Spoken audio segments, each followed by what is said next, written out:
गांव की चौपाल पर उस रात एक अजीब सा सन्नाटा पसरा था। बाहर पानी की बूंदें लगातार टपक रही थीं, जैसे आसमान अपने सारे रहस्य धरती पर उंडेल देना चाहता हो। बरसात की रातें गांव की चौपाल का अलग ही रंग होता है। जब खेत खाली हो जाते हैं, राहें सुनसान हो जाती हैं, तो बस यही चौपाल बचती है जहां लोग बातें करके रात काटते हैं।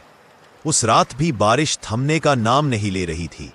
अलाव बुझ चुका था और सब लोग भीगते कपड़े सुखाने बैठे थे। किशन ने हंसते हुए कहा, राजू भैया, आज कुछ डरावना कहानी सुनाओ ना।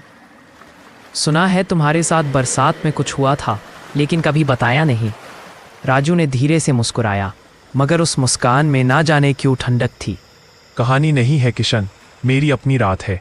वो रात जब मैंने भूत को नहीं देखा, पर मौत को बिल्कुल पास से महसूस किया।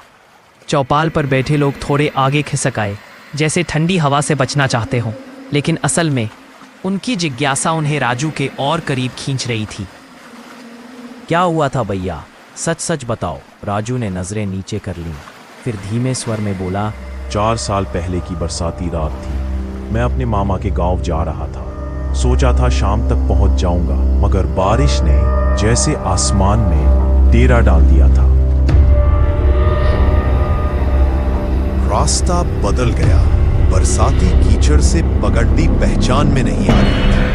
खेतों के किनारे बदल गए थे और मैं अनजाने मोड़ पर मुड़ गया।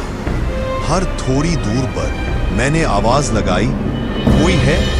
लेकिन जवाब में सिर्फ बारिश की गर्जना और हवा की सीटी थी।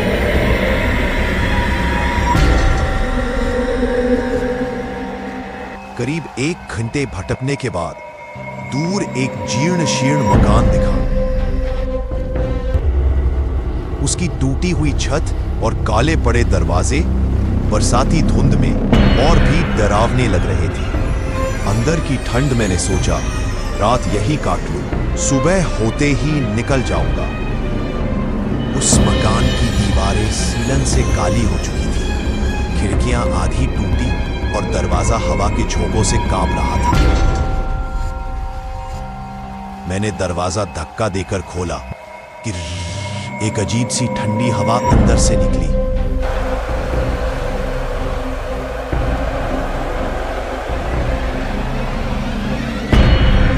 कोई है? काकी, काका? कोई जवाब नहीं। एक कोने में पुरानी बेंच पड़ी थी, लेकिन मेरी नजर बार बार उस पिछली कोठरी के बंद दरवाजे पर अटक रही थी।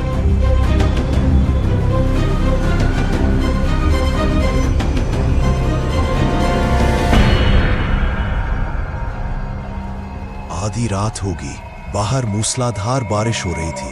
तभी मैंने सुना, खुर्रा खुर्रा खुर्रा।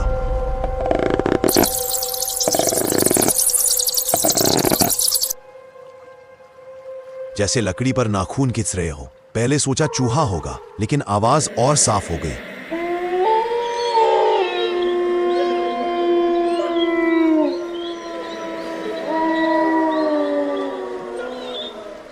कौन है वहां?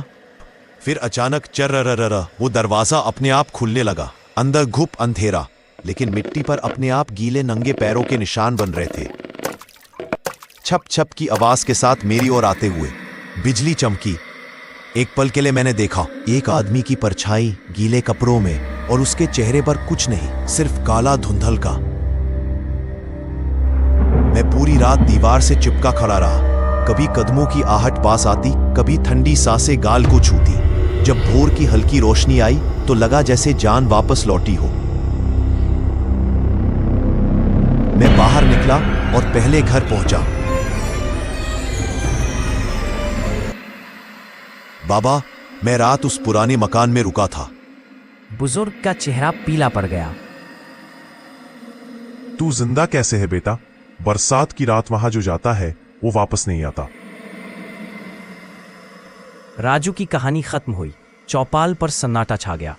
तभी किशन ने हंसते हुए कहा, भैया, ये तो कोई पुराना किस्सा लग रहा है, इसमें डर कैसा? राजू ने बस उसकी ओर देखा और धीमे से कहा, डर तो तब होगा जब पता चले कि जिस बेंच पर मैं उस रात बैठा था उसी पर कल रात कोई और बैठा था और वो आज सुबह गांव के बाहर पुराने कुएं में मिला, बिना चेहरे के।